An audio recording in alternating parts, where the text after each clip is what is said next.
Hello friends, this is Soma here and welcome to bill career channel. तो आज हम देखेंगे गोल्डन रूल्स ऑफ अकाउंटिंग को। तो अकाउंटिंग की बेसिक्स है ये क्लास, और हमें अकाउंटिंग को अगर डिटेल में जानना है तो इसकी गोल्डन रूल्स को जानना बहुत ज़रूरी है। ओके, तो आज हम उसके रियल, पर्सनल, नॉमिनल, इन तीनों अकाउंट कैटेगरीज के बारे में जानेंगे। उसमें भी सब कैटेगरी है, इनको भी हम देखेंगे। डेबिट और क्रेडिट रूल्स के बारे में हम जानेंगे। मतलब हम इसकी बेसिक्स को पूरी क्लियर करने वाले हैं।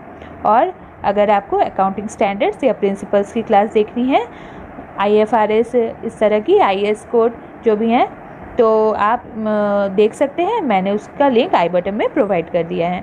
ओके, तो मैं अपना इंट्रोडक्शन दे दूं। मैं नेट सेट क्वालिफाइड हूँ, मेरा नाम सोमा सरकार है और MCOM में डिस्टिंक्शन है, 2 इयर्स का टीचिंग एक्सपीरियंस है।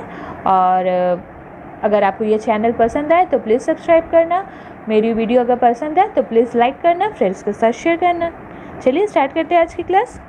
गोल्डन रूल्स ऑफ अकाउंटिंग, इसमें हम कैटेगरीज वाइज कैसे डिवाइड करते हैं, चलिए देखते हैं। अकाउंट को हम 2 तरह से डिवाइड करते हैं, पर्सनल अकाउंट और इम्पर्सनल अकाउंट। पर्सनल अकाउंट को हम 3 तरीके से बांटते हैं। उसमें होते हैं natural personal account, artificial personal account और representative personal account. Impersonal account को हम 2 भागों में बांटते हैं, रियल अकाउंट और नॉमिनल अकाउंट। ओके, चलिए 1 बाय 1 देखते हैं। पर्सनल अकाउंट क्या है?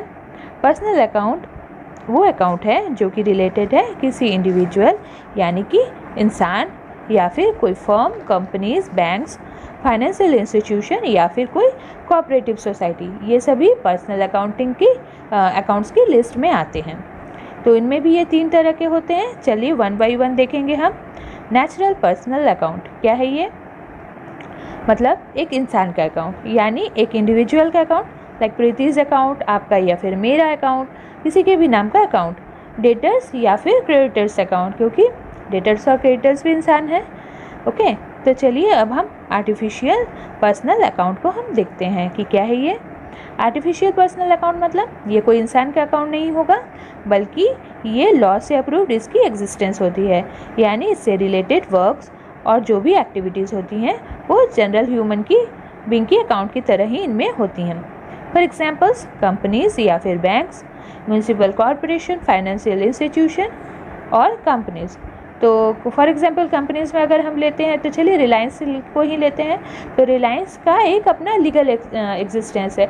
ये कोई इंसान तो है नहीं, बट इसके जो भी वर्क्स एक्टिविटीज़ होते हैं इसी के लीगल एग्जिस्टेंस में, इसी के नाम पर ही होते हैं।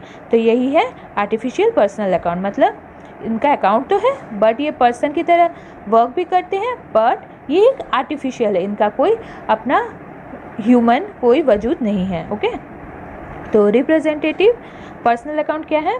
ये इसमें कौन से क्या क्या आते हैं? इसमें आउटस्टैंडिंग एक्सपेंसेस या फिर प्रीपेड एक्सपेंसेस को रिकॉर्ड किया जाता है, या फिर जो इनकम अक्रूड और अनअर्न्ड होते हैं से इस कैटेगरी में अकाउंट में ये आते हैं। Okay, for example accrued interest account या फिर प्रीपेड रेंट अकाउंट। ओके, यानी आप 4 वर्ड को याद रखिएगा। इनकम जो कि अक्रूड या फिर हमें अनअर्न्ड है। ओके, तो ये आते हैं 2 इनमें हो गए। और एक्सपेंसेस में क्या है? जो हमने पेड नहीं किया। ओके, आउटस्टैंडिंग है जो, और प्रीपेड जो हमने पेड कर दिया पहले से ही, और ये आउटस्टैंडिंग। ये 4 वर्ड को याद रखिएगा, ये आते हैं रिप्रेजेंटेटिव पर्सनल अकाउंट में। ओके, अब हम पर्सनल अकाउंट को देखते हैं। क्या है ये अकाउंट? जो कि पर्सनल अकाउंट में नहीं आते, वो पर्सनल अकाउंट की कैटेगरी में आते हैं। तो इसमें भी ये 2 तरह के होते हैं, रियल अकाउंट और नॉमिनल अकाउंट। तो रियल अकाउंट क्या है? इस कैटेगरी में कंपनीज या ऑर्गेनाइजेशन के सारे असेट्स, लाइबिलिटीज़ और ओनर्स इक्विटी आते हैं। और एक इम्पॉर्टेंट बात नोट कीजिएगा कि इस अकाउंट्स को हम अकाउंटिंग ईयर के एंड होने पर भी क्लोज नहीं करते हैं, और इसे बैलेंस शीट में शो किया जाता है। और यही रीज़न है कि हम इसे परमानेंट अकाउंट भी कहते हैं। और इसके जो बैलेंस होते हैं उसको हम नेक्स्ट अकाउंटिंग ईयर में भी कैरी फॉरवर्ड करते हैं। ओके, तो इसमें 2 तरह की होती हैं ये, टेंजिबल रियल अकाउंट और इंटेंजिबल रियल अकाउंट। चलिए देखते हैं टेंजिबल रियल अकाउंट क्या है। टेंजिबल रियल अकाउंट जिसका मतलब हम इन्हें टच कर सकते हैं। अब वर्डिंग्स पे ध्यान दीजिए। टेंजिबल मतलब छूना, तो जिस एसेट्स को हम छू सकते हैं या देख सकते हैं उसी एसेट्स की हम इस अकाउंट में डील करते हैं। यानी इसे ही हम टेंजिबल रियल एसेट्स कहते हैं, अकाउंट कहते हैं। फॉर एग्जांपल फर्नीचर हम देख सकते हैं, बिल्डिंग हम देख सकते हैं, मतलब हम जिन्हें देख या छू सकते हैं, इसी की अकाउंट्स को हम इस कैटेगरी में डालते हैं। और इनटेंजिबल रियल अकाउंट क्या है?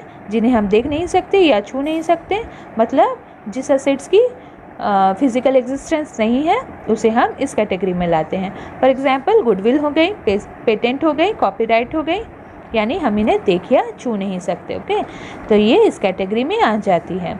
अब देखते हैं हम नॉमिनल अकाउंट। क्या है ये नॉमिनल अकाउंट? जिसमें कौन से क्या क्या आते हैं? इसमें एक्सपेंसेस, इनकम या फिर गेन्स या लॉसेस से रिलेटेड अकाउंट इसमें आते हैं। और ये क्या होता है? ये टेम्पररी नेचर का होता है और इनके बैलेंस को ट्रेडिंग अकाउंट और प्रॉफिट एंड लॉस अकाउंट में अकाउंटिंग ईयर के ख़त्म होने के बाद जो अकाउंटिंग ईयर का एंड होता है उसमें उसके बाद इसे ट्रांसफ़र किया जाता है। इन्हें क्लोज्ड अकाउंट भी कहते हैं क्योंकि इनके बैलेंस को कैरी फॉरवर्ड नहीं किया जाता। Okay, for example interest account, wages account, salaries account. चलिए अब हम देखते हैं कि कैसे डेबिट और क्रेडिट को हम डील करेंगे इन अकाउंट्स के लिए।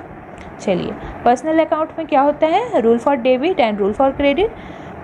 Personal account debit the receiver, मतलब जो रिसीव करता है वो डेबिट होता है, क्रेडिट द गिवर, जो देता है वो क्रेडिट होता है। Real account debit what comes in, credit what goes out, मतलब जो आता है रियल अकाउंट एसेट्स के लिए होता है, जो एसेट्स हम आता है कंपनी के पास या हमारे पास वो डेबिट होता है, और जो बाहर जाता है हमारे से दूर जाता है उसे हम क्रेडिट करते हैं। Nominal account debit all expenses and losses, credit all income and gains. इसमें क्या क्या आते थे? नॉमिनल में एक्सपेंसेस या इनकम आते हैं, मतलब जितनी भी एक्सपेंसेस हमारे लिए खर्चे और एक्सपेंसेस जो भी लॉसेस होते हैं वो क्या होते हैं? वो डेबिट होते हैं, और जितने भी इनकम या फिर हमें गेन होते हैं वो क्रेडिट होते हैं। चलिए एग्जाम्पल से हम इनको समझेंगे। चलिए एग्जाम्पल हम देखते हैं। An entity named x limited for has the following transaction. It purchase, first point क्या है?